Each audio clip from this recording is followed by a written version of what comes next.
గత 10 సంవత్సరాలుగా మేము 5 గ్రామ పంచాయతీలు తెలంగాణలో కలవాలని 10 సంవత్సరాల నుంచి కూడా మేము అనేక దశల వారీగా పోరాటాలు చేసాం. మొదటి నుంచి కూడా 5 గ్రామ పంచాయతీల ప్రజలు.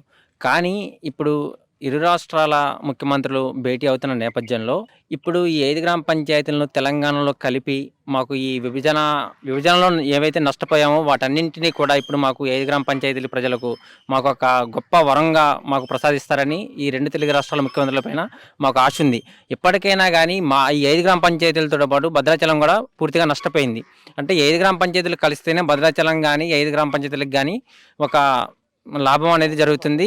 అదేవిధంగా 5 గ్రామ పంచాయతీల ప్రజలకు భద్రాచలం ప్రజలకు చాలా లాభాలు. అదేవిధంగా ఈ 5 గ్రామ పంచాయతీల ప్రజలు ఏదైనా సమస్య వస్తే నియోజకవర్గ కేంద్రం వెళ్ళాలంటే 140 కిలోమీటర్లు, జిల్లా కేంద్రం వెళ్ళాలంటే 270 నుంచి 300 కిలోమీటర్లు వెళ్తుంది. కనీసం 5 గ్రామ పంచాయతీల ప్రజలకి రూట్ ఎట్ అనేది కూడా తెలియదు.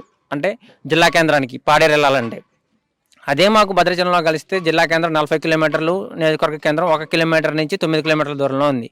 దయచేసి ఈ తెలంగాణ రాష్ట్ర ప్రభుత్వం చొరవ తీసుకుంటున్నందుకు మేము 5 గ్రామ పంచాయతీల తరపున మేము ధన్యవాదాలు తెలుపుతూ, అదేవిధంగా ఆంధ్రప్రదేశ్ ముఖ్యమంత్రి గారు చంద్రబాబు నాయుడు గారు కూడా మేము ఒక 5 గ్రామ పంచాయతీల నుంచి మాదొక విజ్ఞప్తి చేస్తున్నాం. దయచేసి మీరు కూడా పెద్ద మనసుతోటి 5 గ్రామ పంచాయతీలకి ఎటువంటి భేషజాలుగా పోకుండా భద్రాచలం రాముల వారితో పాటు 5 గ్రామ పంచాయతీలని తెలంగాణలోకి కలపడానికి మీరు అంగీకరించాలని మా 5 గ్రామ పంచాయతీల తరపు నుంచి మేము